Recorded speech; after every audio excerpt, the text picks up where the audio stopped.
vakum kan dari dunia artis dan kembali lagi hijrah, itu kabar Kak Tere sendiri gimana? Ya, bismillah. Assalamualaikum. Alhamdulillah, saya mendapatkan banyak sekali kenikmatan dari Allah, masih dikasih umur, di sisa usia saat ini juga masih dikasih kenikmatan bisa terus belajar. Dan alhamdulillah, sebenarnya sih nggak ada yang hilang ya, yang hilang hanya persepsi aja. Dan saat ini saya merasa lebih menikmati berkarya dalam lahan atau ranah yang berbeda. Kalau dulu mungkin menulis lagu, sekarang lagi belajar menulis dengan konsep literasi yang lebih luas, belajar nulis buku terus. Kemarin kan tahun lalu alhamdulillah buku perdana saya Kunci Kebenaran From Mu'allaf to Mukallaf alhamdulillah juga sudah rilis, dan sekarang sedang mempersiapkan juga buku selanjutnya, mohon doanya. Insya Allah lagi dalam proses. Nah, terus belajar dari sosok-sosok terbaik kayak tadi Mbak Helvi dan Mbak Asma sebagai dua mentor dan dua guru saya juga dalam menulis, dan sambil terus belajar karena Masya Allah sesungguhnya kita semua itu adalah orang-orang yang ada dalam kegelapan kalau nggak ada cahaya ilmu, dan cahaya ilmu paling utama adalah cahaya kalam Allah ya. Dan somehow kalau buat teman-teman yang sudah merasakan nikmatnya pasti ngerti banget kenapa saya sekarang lebih milih untuk ada di area literasi saat ini ketimbang di area bermusik. Tapi bukan berarti saya tidak lagi mengingat musik sebagai bagian dari perjalanan hijrah saya. Enggak, saya tetap mensyukuri itu karena alhamdulillah saya juga belajar tentang teori frekuensi audio, dan dari frekuensi audio saya mendapatkan nikmatnya ilmu tentang bagaimana bersolawat sebagai bentuk penghormatan kepada Nabi kita Nabi Muhammad SAW. Karena barang siapa yang paling pingin nantinya di akhirat nanti sedekat ini dengan Rasulullah gitu ya, paling dekat posisinya ya, mereka yang ingin seperti itu maka berselawatlah, karena yang paling banyak berselawat pasti akan dekat posisi dengan Rasulullah. Terus dari situ juga saya belajar tentang bagaimana ilmu tentang cara membaca Al-Quran, karena Rasulullah SAW juga katakan bahwa perbaguslah bacaan Quranmu gitu, sehingga orang yang mendengarkan juga bisa merasakan keindahannya, dan Allah itu maha indah. Jadi apapun wilayah berkesenian kita ya teruslah berkreasi, tapi lakukan itu for the sake of Allah. Kak Tere sendiri saat hijrah ini juga menjadi guru ngaji ya Kak? Alhamdulillah wa syukurillah, ini semua semata-mata kasih sayang Allah, karena lagi-lagi yang memposisikan saya memberikan amanah untuk ngajar juga itu bukan saya yang mengajukan diri, tapi alhamdulillah Allah yang memberikan kepantasan itu lewat permintaan dari guru-guru untuk ikut memperjuangkan bebas dari buta aksara Quran ya. Jadi anak-anak itu dikenalkan dengan huruf-huruf hijaiyah, dengan harapan ya mereka nggak lagi sibuk dengan gadget nantinya. Kalaupun dengan gadget ya hubungannya dengan syiar dakwah Allah, agama Allah.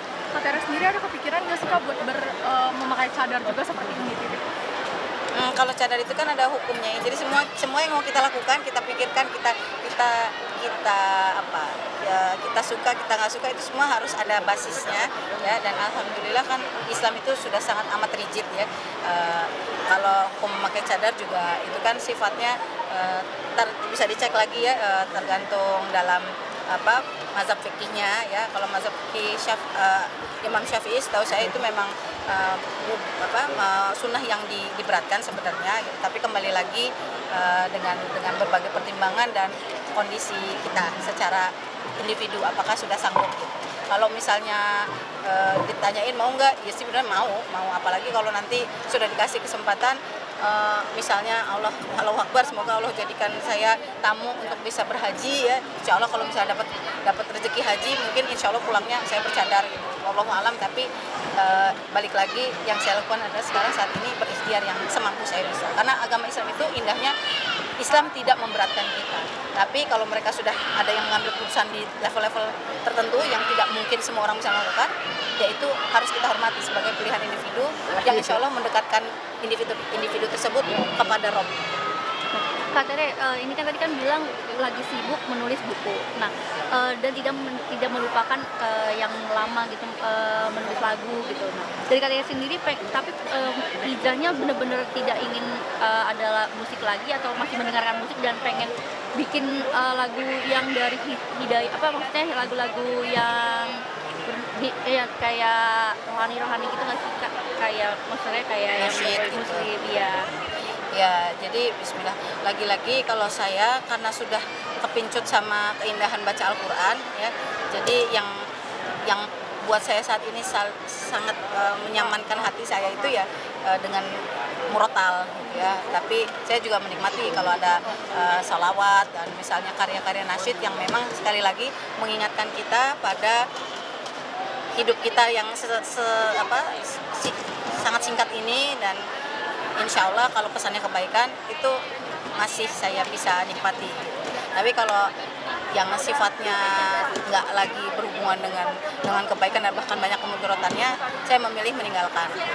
Dan kalau ditanya masih mau bikin karya lagi apa enggak, insya Allah kalau menulis lagu masih, tapi saya mungkin tidak akan membawakannya lagi. Gitu. Saya mungkin akan mencoba untuk mencari way out untuk supaya daripada anak-anak muda ini nyanyi yang nggak mungkin pas dengan isi lagunya, mendingan ya itu nanti saya lagi coba cari talent-talent yang memang siap juga untuk dakwah kecil-kecilan lewat karya. Oke, berarti tidak hijrahnya ini tidak meninggalkan dunia Nggak, musik ya? karena saya mengambil pilihan fikihnya yang musik itu mubah sepanjang gitu. Kan ada lagi-lagi kalau kita mau mengambil sebuah tindakan, sebuah amal itu kan harus ada ilmu, dan ilmunya harus berbasis sebuah dalil lah ya, dalil yang bersambung yang bisa dipertanggungjawabkan gitu. Nah, saya mengambil yang membolehkan dengan konsep tadi sepanjang ada term and conditionnya gitu. Karena kita juga tidak bisa memungkiri megang gadget aja pasti ada bunyi-bunyian kan gitu. Nah, terus gimana kalau misalnya anak-anak kecil pengen belajar kenal nama nabi-nabi yang 25, kalau misalnya langsung dikasih huruf-huruf dia mungkin nggak ngerti, tapi kalau nyanyi 25 nabi, kan itu insya Allah lebih ini ya, lebih mudah gitu. Menyerap Kalau ya. kayak Asmaul Husna, aduh ngafalinnya segimana 99, tapi kalau ya Allah ya Rahman ya Rahim ya Malik gitu, kayak gitu kan insya Allah jadi lebih mudah. Nah, kalau sepanjang fungsi dari karya itu adalah untuk semakin mendekatkan diri kita kepada agama Allah, insya Allah itu saya anggap sebagaimana yang diajarkan guru-guru saya itu diperbolehkan. Berarti Kak Tere sendiri dalam hijrah ini tujuannya untuk mendekatkan anak-anak mengenalkan anak-anak kepada agama Islam sendiri nggak sih Kak? Oh iya, karena pada akhirnya kan kita harus mempersiapkan generasi ke depan supaya lebih pantas lagi untuk menjadi umatnya Rasulullah SAW, karena PR umat ini sangat banyak. Kalau saat ini kita seperti buih di lautan, banyak ya, 2 miliar lebih ya penduduk dunia ini yang mengaku muslim, dan lebih dari 200 juta diantaranya ada di Indonesia sebagai penduduk dengan muslim terbanyak. Tapi saat ini kita posisinya sebagai muslim sangat amat teraniaya. Jadi ini PR besar buat kita. Yuk yang mengaku muslim, perbaiki diri, pantaskan diri, insya Allah next generation lebih baik, dan kita akan siap mendapatkan predikat khairu ummah yang sesungguhnya. Sudah? Oke, Baik. Kak, mungkin terakhir nih yang tentang kasus yang lagi viral nih, yang Saya nggak tahu kasus viral, saya udah jarang buka ini. tentang Oklin yang mempermainkan kerudung. Menurut pandangan Kak Tere itu gimana sih Kak?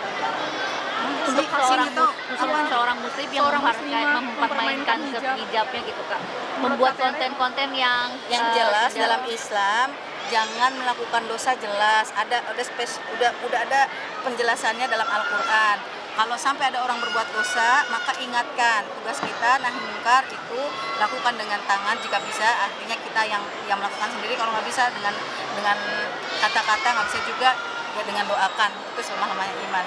Tapi kalau sampai ada orang yang melakukan sebuah aib, ya jangan kita malah memperbesar aib. Makanya Allah nggak boleh kita gibah walaupun itu benar gitu. Jadi yang paling pantas kita lakukan, doakan dan sampaikan kebenarannya, insya Allah dia bertobat, amin. Kak, satu lagi, pengen nggak sih Kak jadi Nggak ada ustazah lagi, Kak?